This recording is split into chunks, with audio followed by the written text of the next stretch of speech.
bibliográficas actualizadas, ¿no? Que son el Journal de Bronconeumología del 2015, la guía clínica de la neumonía interhospitalaria, que es de la Sociedad Argentina del 2025, la Sociedad Americana de Tórax, neumonía interhospitalaria, 2025. Esas serían las referencias de las infecciones respiratorias. Bien, tenemos un tema que es importante por cuanto la infección del tracto urinario representa la primera causa de infecciones intrahospitalarias. Tiene algunas connotaciones que merece referirles a ustedes, ¿no? He tenido la oportunidad de revisar de todas las universidades peruanas y del extranjero, eh, en qué está dirigido las clases que presentan en sus facultades de medicina. Y fíjense que las que me han gustado más son la infección urinaria del 2024 de la Universidad Científica del Perú. Es muy interesante por cuanto tiene el estudio molecular de las bacterias que participan en una infección urinaria. Es de la Universidad Científica del Sur del Perú. Del 2025 hay un trabajo de la epidemiología desde el punto de vista molecular de la infección urinaria, ¿no? Del 2025, Universidad Peruana Cayetano Heredia, y de la Universidad de Buenos Aires, infección urinaria primera cátedra, 2025 también. Eh, Hay un trabajo muy interesante sobre la importancia de la caracterización genómica de los plásmidos en infección urinaria en el trabajo de la Universidad Científica del Perú. Repito, caracterización genómica de los plásmidos en infección urinaria, donde tocan la resistencia bacteriana con factores de virulencia y genética de la resistencia. En epidemiología, caracterizan a la Escherichia coli desde el punto de vista molecular en la variedad ST131, ¿no? Entonces, creo que es muy importante esto por cuanto nos dice que las infecciones urinarias ya se están caracterizando por sus aspectos moleculares y los aspectos de la resistencia bacteriana en las infecciones urinarias por el tipo de fago que tienen las bacterias. Bien, ¿qué es una infección urinaria? Una infección urinaria es la presencia sintomática de bacterias en el tracto urinario en cantidad suficiente para considerar un urocultivo positivo. Desde el punto de vista microbiológico, hay infección urinaria cuando se detectan 10 a las 5 bacterias, no quiere moverse, 10 a las 5 microorganismos por centímetro cúbico. Pero también nos interesa caracterizar otra patología clínica que no solamente es infección urinaria, sino que tiene la particularidad de ser asintomática y se llama bacteriuria asintomática, que se presenta sobre todo en pacientes senescentes, pacientes de la tercera edad, que se presenta en gestantes, que es la presencia asintomática de bacterias en cantidades 10 a la 5 formadores de colonia, ¿no? Como para considerar su urocultivo positivo. En cuanto a la etiología, ya habíamos caracterizado en ese estudio de la Universidad Cayetano Heredia que desde el punto de vista molecular es la Escherichia coli, cepa 131. La Escherichia coli causa el 90% de las infecciones urinarias. Posteriormente hay Proteus, hay Klebsiella, Pseudomonas aeruginosa, bacilos, bacterias gram negativas, entéricas, como en el caso de la Cinetobacter, Citrobacter, ¿no? Baumani, y lo podemos ver en esta vista, ¿no? Que dentro de los gram positivos, Staphylococcus aureus, dentro de los gram negativos, como hemos referido, bacterias entéricas, Escherichia coli, ¿no? Proteus, Acinetobacter, Pseudomonas aeruginosa, y hongos, como puede ser la cándida, son los gérmenes que pueden producir infecciones urinarias. Pero también debemos de considerar a los virus, sobre todo adenovirus tipo 11 y 21, que producen cistitis hemorrágica en niños, ¿no? Poliomavirus, ¿no? Con estenosis ureteral en trasplante renal, cistitis hemorrágica en trasplante de médula ósea, y un germen bastante frecuente, 70% de las mujeres lo presentan en forma sintomática, que es el citomegalovirus, que sobre todo acrecienta su patogenicidad en pacientes con inmunodepresión, como sucede con pacientes con SIDA. Entonces, la infección del tracto urinario es la presencia de microorganismos, bacterias, hongos, virus en los riñones, en el sistema colector, en próstata o en vejiga. Y un concepto muy importante es el calificar si una infección del tracto urinario es complicada o no, porque la infección del tracto urinario complicada causa incluso mortalidad, y es la que nosotros buscamos cuando tenemos un paciente en emergencia con sintomatología de infección urinaria. Sobre todo son pacientes que van a tener inicialmente inestabilidad hemodinámica, inestabilidad orgánica, ¿no? Que aparecen niños, embarazadas, hombres, pacientes sondados, infecciones recurrentes, pacientes con lesiones estructurales o funcionales del tracto urinario. Esta infección del tracto urinario se dice complicada porque tiene repercusión hemodinámica y una repercusión por cuanto conlleva una mortalidad significativa, y es lo que nos interesa, ¿no? Evitar de que un paciente llegue a emergencia y se vaya a su casa. Debe quedarse hospitalizado por definición, ¿no? Otros conceptos a fijar, aparte de la infección complicada del tracto urinario o no complicada, son las infecciones recurrentes, aquellas que se vuelven a repetir.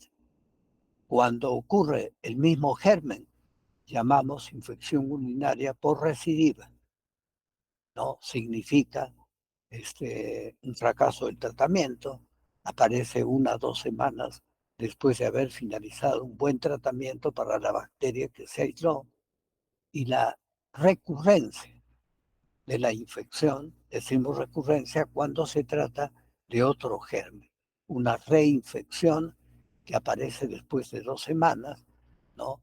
Del tratamiento que se le dio al paciente y antes de los 6 meses.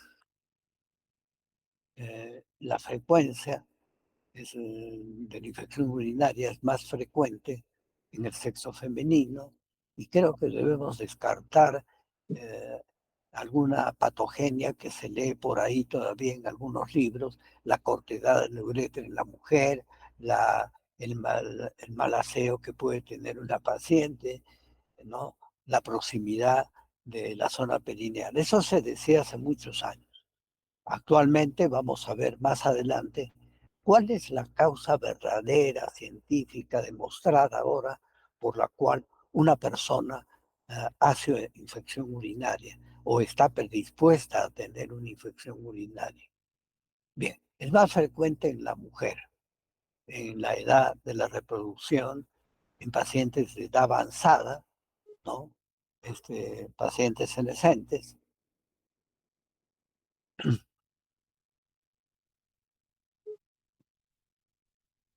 Entonces, eh, frecuente también en pacientes gestantes, la incidencia en mujeres 6% al año, 10 a 30% de las mujeres experimentan una infección del tracto urinario en algún momento de su vida. 40% tendrán una recurrencia. Fíjense qué tan significativo es esto, ¿no? Indubitablemente que no se trata relaciones, como dice este slide, con la anatomía, la cortedad de la uretra, la actividad sexual, el estreñimiento, métodos anticonceptivos. Actualmente ya pensamos en factores genéticos, en factores biológicos, como vamos a ver más adelante, que sí explican las infecciones urinarias, ¿no? Que se den con más frecuencia en las mujeres y en los pacientes que tienen, son senescentes, ¿no? O que tienen alguna patología de vías urinarias. Recordemos que también esto es importante, ¿no? Los mecanismos defensivos que tiene la orina para evitar una infección urinaria. La composición química es un elemento importante de la orina, ya que por sí sola ejerce un efecto, la orina, un efecto inhibitor sobre cualquier germen que pueda llegar al tracto urinario y que produzca infección del tracto urinario.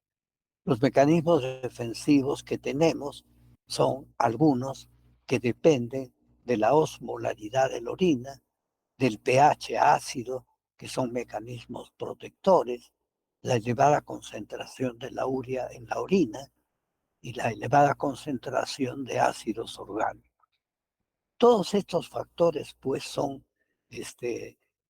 científicos y no señalar que es factores anatómicos de corta edad de la uretra, la proximidad a la zona anal o del perineo que puede estar contaminado, las relaciones sexuales, como se decía antes, eran la patogenia para una infección urinaria. Ahora tenemos que ver si los mecanismos de defensa natural que tiene el ser humano en la orina están presentes o están alterados. Osmolaridad urinaria, pH urinario, urea urinaria y ácidos orgánicos en orina. Y esto que estamos sabiendo actualmente tiene una gran importancia en la etiología de las infecciones urinarias y que es una glicoproteína de tan Horsfall, ¿no? Es una uromodulina. Esto sí que se produce en la región proximal del asa de Henle, que tiene un peso molecular de 85 a 90 kilodalton y que tiene una concentración normal en la orina de 50 a 100 miligramos por día. Esta es la causa por la cual las mujeres tienen mayor patogenicidad en las infecciones urinarias, no solamente por los factores químicos que hemos visto, factores de protección para evitar una infección urinaria, sino que genéticamente hay personas que tienen una disminución de esta glicoproteína de tan Horsfall que se produce en la región proximal del asa de Henle y que normalmente inhibe la adherencia de la Escherichia coli con sus fimbrias a las paredes de los túbulos urinarios.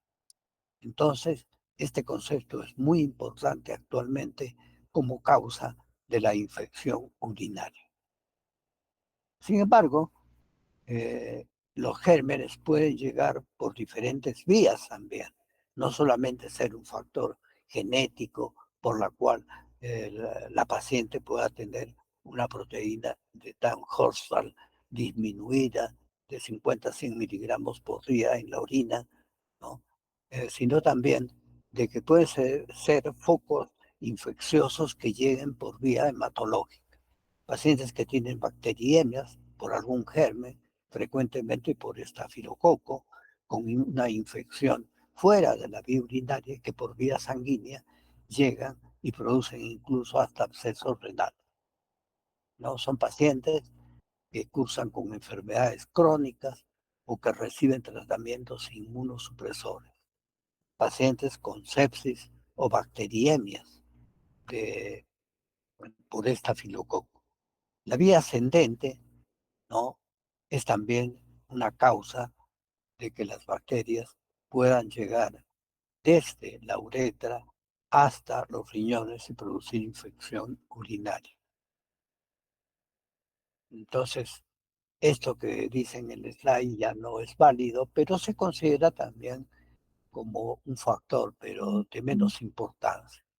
La uretra femenina es más corta, el área perineal tiene contaminación de gérmenes que llegan de la vía anal y es frecuente como causa de infección urinaria por vía ascendente.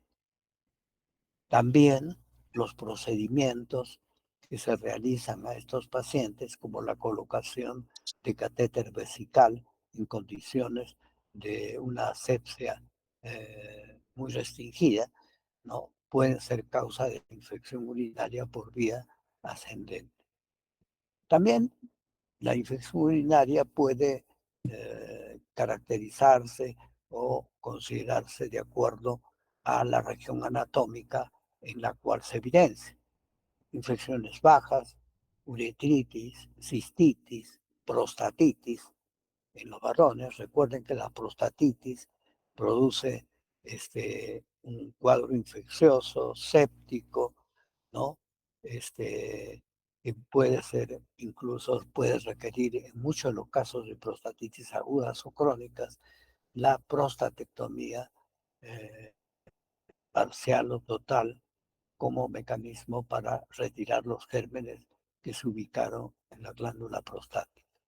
Hay infecciones altas anatómicamente cuando la infección urinaria produce pielonefritis aguda y que es una patología que nosotros debemos de considerar en la consulta clínica.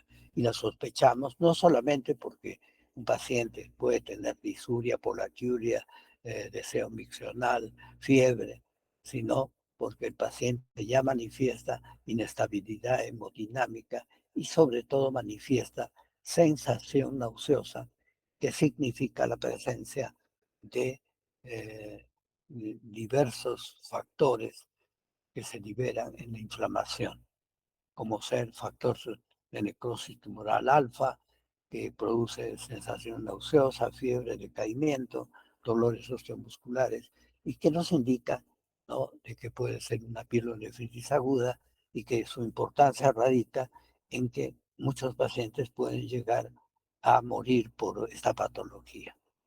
La presencia de abscesos intrarrenales y perinefríticos son también patologías que producen infección urinaria y que amenazan la vida del paciente.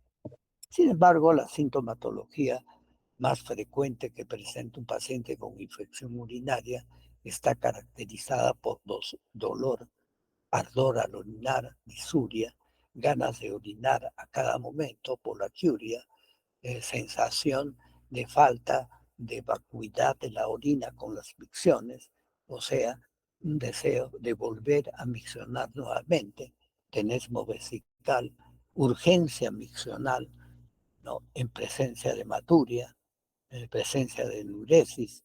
Recuerden que en la mujer es muy frecuente la enuresis postparto, 70% de las pacientes que han tenido parto por vía vaginal van a presentar incontinencia urinaria por prolapso, ¿no? Y se va a manifestar por presencia de salida de orina involuntaria. Dolor lumbar, dolor abdominal, fiebre, vómito. Sensación nauseosa en los pacientes que están haciendo o desarrollando una pielonefritis aguda, cuya significancia es de que esta patología de infección urinaria, cuando se manifiesta como pielonefritis, tiene una mortalidad importante. Entonces, los exámenes que vamos a realizar para poder determinar la presencia de una infección urinaria van a estar relacionados en dónde está el médico, en qué servicio sanitario, en qué área geográfica, qué facilidades tiene para realizar exámenes de orina o no. Pero como norma necesitamos hemograma, bioquímica, presencia o no PCR positivo, sistemático de orina. Podemos hacer uso de tiras reactivas con la presencia de nitritos en estas tiras que cambian de color cuando hay presencia de bacterias en la orina. El más importante, sedimento de orina, ¿no? Urocultivo con antibiograma, ¿no? Y sensibilidad. No solamente antibiograma, sino sensibilidad a los antibióticos.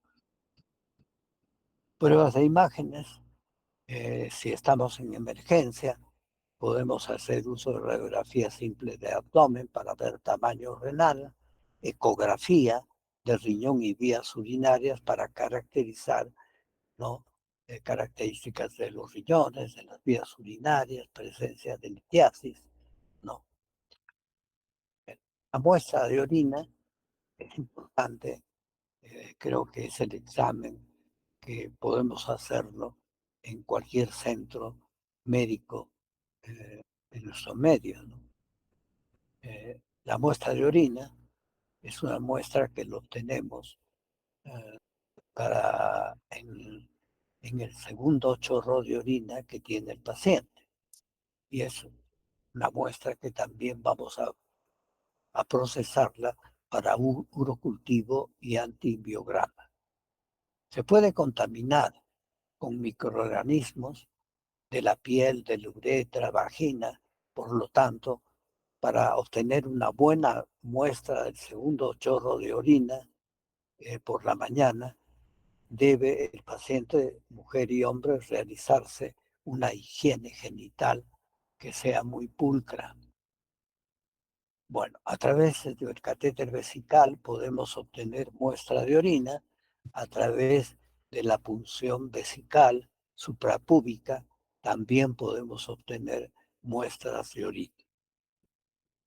El sistemático de orina nos da la sospecha diagnóstica con presencia de leucocituria, tiras de diagnóstico de infección urinaria que cambian de color, de nitratos a nitritos, si hay o no sintomatología urinaria, ¿no? Muy bien.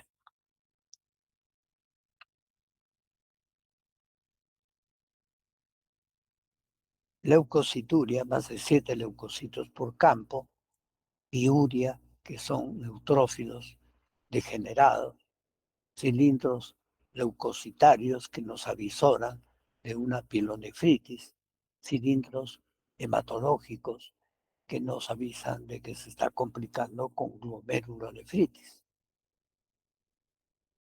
La prueba con estándar para el diagnóstico es el urocultivo. Ya lo hemos señalado, cómo debemos obtener la orina, ¿no? Por la mañana, previa limpieza del área genital, caracterizando la presencia de gérmenes en unidades formadoras de colonia por centímetro cúbico de orina. Se considera bacteriuria la presencia de 10 a la 5 unidades formadoras de colonia por centímetro cúbico de orina. La presencia de síntomas, ¿no?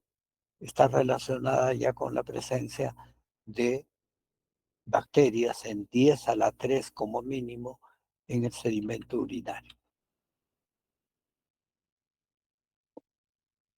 El objetivo del tratamiento es hacer desaparecer la sintomatología y erradicar la bacteria del tracto urinario.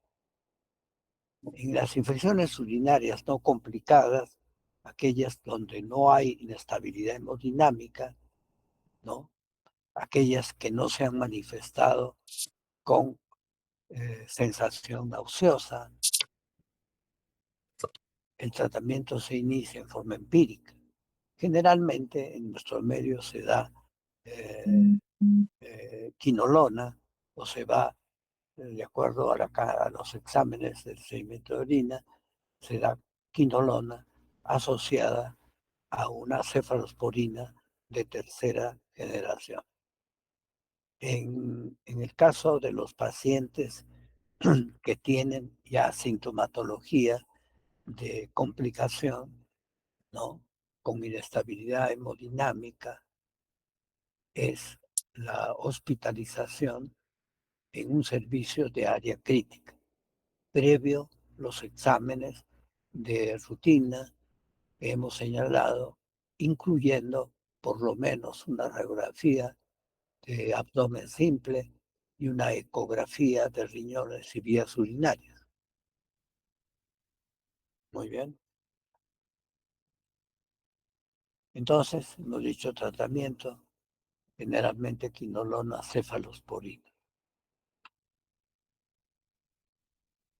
Siempre recuerdo que la importancia que puede tener también a las sulfas, sobre todo trimetoprim, sulfamethoxazol, en el tratamiento de las vías urinarias solas y las quinolonas, como la ciprofloxacina sola, para el tratamiento de infecciones urinarias que no tengan ninguna complicación.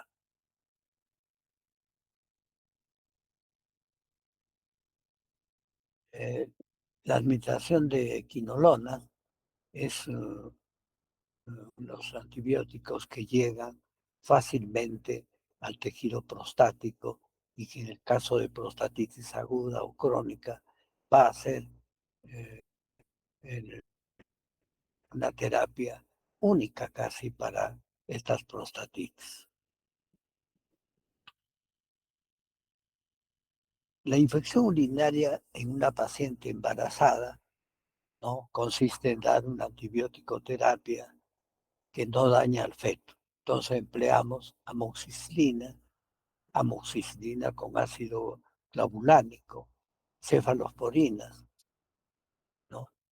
Incluso si hay alergia a la penicilina, la administración de fosfomicina o de nitrofurantoína. En el esquema que se tiene en la seguridad social en nuestro medio, en pacientes gestantes con infección urinaria, se administra la nitrofurantoína junto con amoxicilina.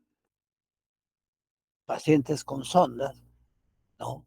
En estos pacientes se debe retirar la sonda si hay manifestación de infección urinaria, colocar una nueva sonda y administrar antibiótico terapia, ¿no? Con amoxicilina, ácido clavulánico o quinolonas únicamente.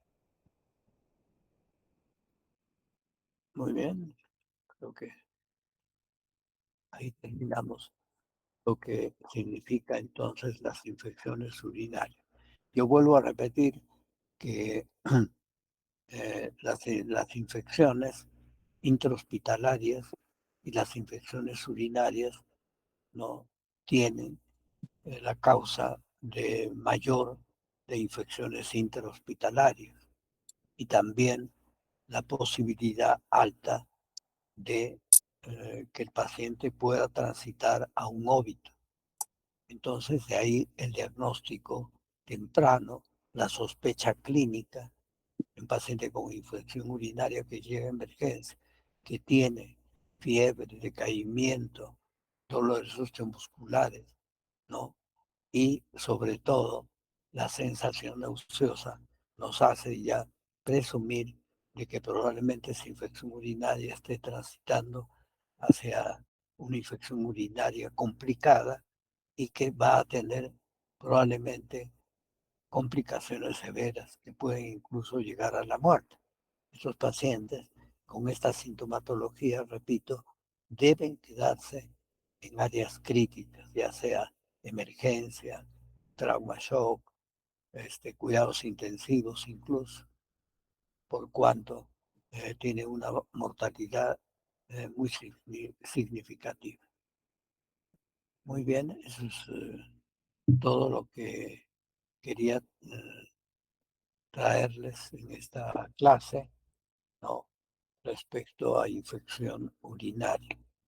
En lo que atañe a las infecciones interhospitalarias, no tenemos programado el revisar infecciones urinarias producidas por catéteres, ¿no? Como el catéter más común, la venoclisis, ¿no? Este, o por catéteres que se colocan en venas, en arterias, ¿no? En nuestros pacientes hospitalizados y que se usan sobre todo en las áreas críticas y que conllevan una mortalidad muy significativa. Bien, entonces, estimados alumnos, me gustaría saber si hay alguna pregunta al respecto que pueda absorber o no y que tengan a bien decírmela.